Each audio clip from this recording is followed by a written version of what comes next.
La antigua Palma musulmana, Medina Mallorca, se protegía detrás de estos muros, contra los que tuvo que luchar Jaume I para conquistar la ciudad. Una puerta, conocida como la Porta del Camp, era la que unía la capital con los campos de cultivo situados en las afueras.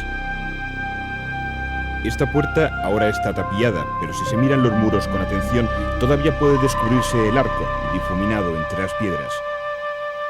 En la actualidad, estas viejas murallas limitan el monasterio de las monjas jerónimas de clausura.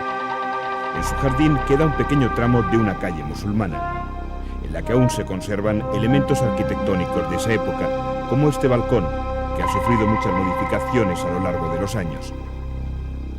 Por el edificio de Sant Jeroni han pasado muchas personas.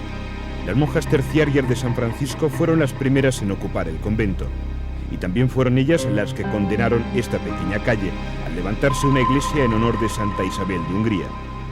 En 1475 se abolió esta orden y 10 años después entraron en el convento sus actuales propietarias, las monjas jerónimas.